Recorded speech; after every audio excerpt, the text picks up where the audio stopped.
रूस ने भी भारत को सुखोई Su-57 फाइटर जेट का ऑफर दे दिया और अब खबरें ये हैं कि भारत सरकार ने 114 राफेल जेट्स की खरीद को मंजूरी देने के तुरंत बाद भारतीय वायुसेना के लिए रूस से 36 से 40 Sukhoi Su-57 stealth fighter jet की खरीद की दिशा में कदम आगे बढ़ा लिए हैं। मुझे एटलीस्ट इस चीज को जब मैं देखता हूं तो इंडियन एयरफोर्स जो है वो मल्टी रोल फाइटर जेट की तलाश में है, स्टेल्थ फाइटर जेट की तलाश में है, इलेक्ट्रॉनिक वॉरफेयर कैपेबिलिटी होनी चाहिए और देन मैंने कहा ना कि जो जियोपॉलिटिकल एंड स्ट्रेटेजिक फैक्टर्स भी हैं।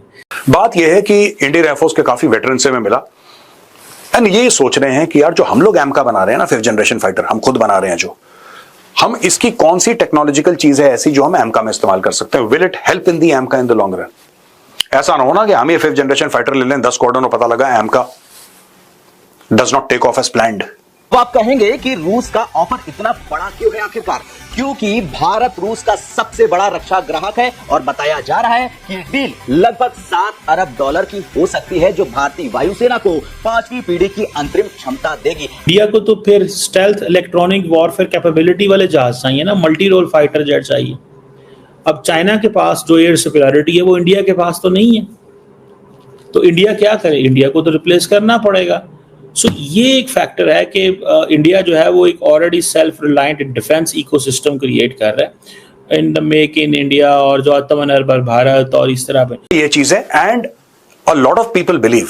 मुझे इसके बारे में मैं कुछ नहीं बोलूंगा अभी, लेकिन many people in the air force, senior veterans whom I have spoken to, serving officer से मेरी बात नहीं हुई है लेकिन जो वेटरन्स हैं उनसे बात हुई है, दे सेड कि there is a lot to be learned from Su-57, there is a lot that we can learn. Russia ने अपना 5th generation stealth fighter jet Sukhoi 57 का अपग्रेडेड वेरिएंट जो है वो अनवील किया है, जबकि दुनिया भर में जो एयर पावर रेस है वो तेजी से बढ़ रही है। खासकर इंडो पैसिफिक में हम सिक्योरिटी डायनामिक्स को बहुत तेजी से शिफ्ट होते हुए देख रहे हैं। नमस्कार दोस्तों, ग्लोबल तक के एक और धमाकेदार वीडियो में आपका स्वागत है। आज हम बात कर रहे हैं एक ऐसी खबर की जिसने ग्लोबल डिफेंस मार्केट में हलचल मचा दी है। एक तरफ इंडिया ने 114 राफेल जेट्स की बड़ी डील को हरी झंडी दिखाई है, तो दूसरी तरफ रशिया ने अपना सबसे खतरनाक पन्ना पलट दिया है, सुखोई Su-57। क्या भारत अब रशिया का ये 5th generation stealth fighter jet खरीदने वाला है? चलिए डिटेल में समझते हैं। दोस्तों, जियोपॉलिटिक्स में कोई परमानेंट दोस्त नहीं होता, लेकिन रशिया ने बार बार साबित किया है कि वो इंडिया का ऑल वेदर फ्रेंड है। जब फ्रांस के प्रेसिडेंट मैक्रोन इंडिया आकर राफेल की डील फाइनलाइज कर गए, तब रशिया ने एक ऐसा ऑफर टेबल पर रखा जिसे इग्नोर करना मुश्किल है। रशिया की यूनाइटेड एयरक्राफ्ट कॉर्पोरेशन ने न सिर्फ Su-57 बेचने की बात की है, बल्कि फुल टेक्नोलॉजी ट्रांसफर का ऑफर भी दे दिया है। इसका मतलब समझते हैं, रशिया सिर्फ प्लेन नहीं बेच रहा, बल्कि उसका सोर्स कोड और इंजन टेक्नोलॉजी भी शेयर करने को तैयार है। ये वही चीज है जिसके लिए अमेरिका हमेशा नखरे दिखाता है, लेकिन रशिया ने ऐसा नहीं किया। रशिया तैयार है भारत को सोर्स कोड बताने के लिए और इंजन की टेक्नोलॉजी भी शेयर करने के लिए। यही चीज दोस्तों रशिया को भारत की दोस्ती का अलग प्रमाण देती है। ये चीज है and a lot of people believe. मुझे इसके बारे में मैं कुछ नहीं बोलूंगा अभी, लेकिन many people in the air force, senior veterans whom I have spoken to, serving officer से मेरी बात नहीं हुई है लेकिन जो वेटरन्स हैं उनसे बात हुई है, दे सेड कि there is a lot to be learned from Su-57, there is a lot that we can learn. एक और बात बताऊं दोस्तों, मैंने एक ट्वीट करा था, थोड़ा सा कंट्रोवर्शियल हो गया था वो, लोगों ने मुझे फोन भी करे उसके बाद, पर कई लोगों ने बोला कि you are right.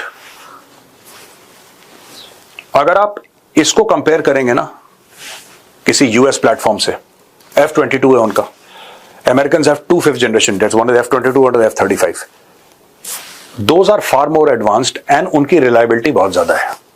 American platforms की रिलायबिलिटी बहुत ज्यादा है, रशियन प्लेटफॉर्म की रिलायबिलिटी इतनी है लेकिन रशियन लोगों की रिलायबिलिटी बहुत ज्यादा है। The Russian platforms may not be so reliable, but the Russian people are reliable. The American government is not reliable. मुझे एटलीस्ट इस चीज को जब मैं देखता हूं तो इंडियन एयरफोर्स जो है वो मल्टी रोल फाइटर जेट की तलाश में है, स्टेल्थ फाइटर जेट की तलाश में है, इलेक्ट्रॉनिक वॉरफेयर कैपेबिलिटी होनी चाहिए और देन मैंने कहा ना कि जो जियोपॉलिटिकल एंड स्ट्रेटेजिक फैक्टर्स भी हैं, जो पाकिस्तान और चाइना के पास जो एक एयर सुपीरियरिटी है।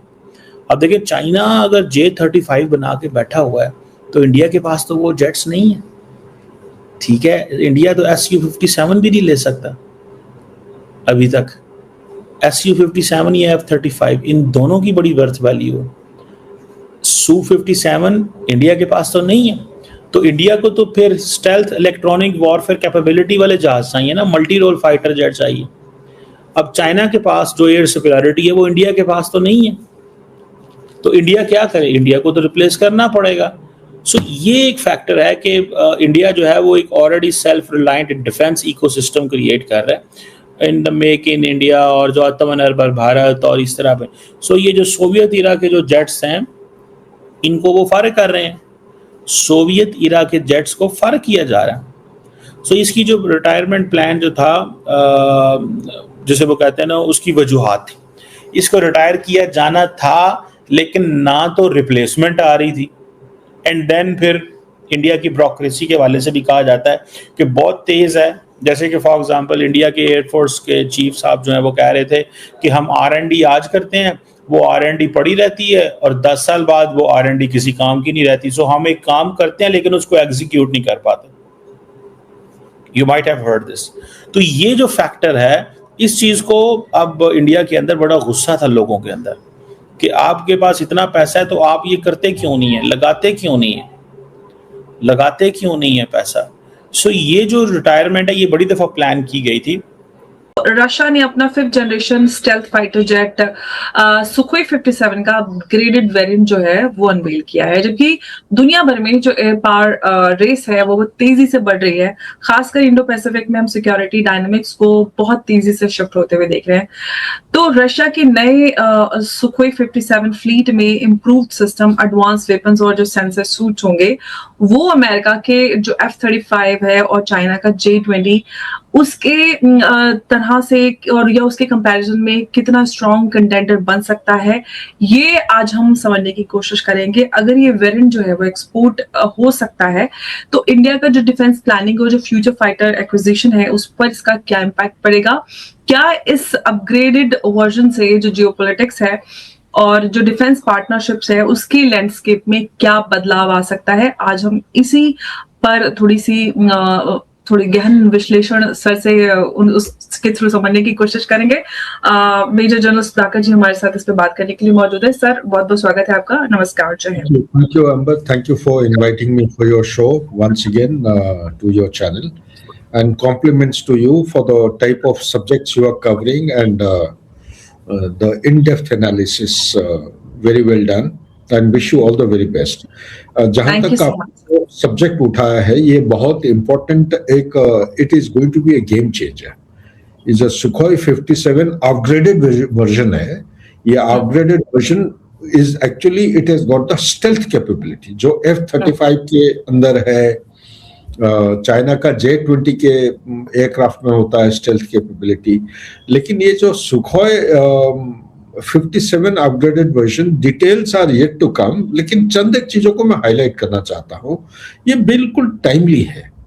टाइमली इसीलिए मैं कहता हूं कि हिंदुस्तान का जो fleet of aircraft, jet fighters aircraft हैं, ये धीरे धीरे एजिंग लेवल पे आते जा रहे हैं और इनका जो एट्रिशन और इन्वेंट्री से जो आउट होते जाएंगे हर 5-10 साल में, every year you require something between 35 to 40 jet fighters coming into the inventory. Only then the requirement will be met. आज के दिन में मीडिया के मुताबिक, ओपन सोर्स के मुताबिक 29 स्क्वाड्रन है, जबकि requirement sanctioned authorised requirement of 42 squadron fighter jet. एक स्क्वाड्रन में 16 एयरक्राफ्ट होते हैं और 2 होता है वो ट्रेनिंग पर्पस, टोटल 18 होते हैं। तो आप इस हिसाब से अगर मल्टीप्लाई करके देखेंगे तो हमारा जरूरत से बहुत ही कम है। कम इसलिए है, मैं ये 2 फ्रंट 3 फ्रंट इसमें ना, these are all misleading. Front एक ही है। दोस्तों अब सवाल ये है कि Su-57 में ऐसा क्या खास है। Su-57 एक 5th generation stealth fighter jet है। इसका मतलब है कि दुश्मन के रडार के पकड़ में ही नहीं आता। इसमें लगे हैं 2 पावरफुल इंजन्स जो इसे सुपर क्रूज कैपेबिलिटी देते हैं, यानी बिना आफ्टर बर्नर के भी ये सुपरसोनिक स्पीड पर उड़ सकता है। इसकी मुड़ने की क्षमता बेमिसाल है जो इसे डॉग फाइट का राजा बनाती है। लेकिन भारत को इसकी जरूरत क्यों है? देखिए, हमारे पड़ोसी चाइना के पास J-20 स्टेल्थ फाइटर जेट्स की बड़ी खेप है। भारत अपना खुद का 5th generation fighter jet M का बना रहा है, लेकिन उसमें अभी वक्त है। ऐसे में 36 से 40 Su-57 जेट्स एक इंटरिम गैप को भर सकते हैं। रशिया ने तो यहाँ तक कहा है कि वो नासिक में हेल की फैक्ट्री में ही इन जेट्स का प्रोडक्शन शुरू करवा सकता है। सूत्रों की माने तो ये डील लगभग 7 अरब डॉलर की हो सकती है। रशिया का ये ऑफर सिर्फ Su-57 तक महदूद नहीं है, उन्होंने हमारे इंडिजिनस एमका प्रोग्राम में भी मदद करने की पेशकश की है। लेकिन दोस्तों, रास्ता इतना आसान नहीं है। 2018 में इंडिया ने रशिया के FGFA प्रोग्राम से एग्जिट किया था क्योंकि हमें इसके स्टेल्थ फीचर्स पर थोड़ा शक था, मगर अब रशिया का दावा है कि उन्होंने Su-57 को अपग्रेड कर दिया है और इसे यूक्रेन और सीरिया जैसे एक्टिव वॉर जोन्स में टेस्ट भी किया है।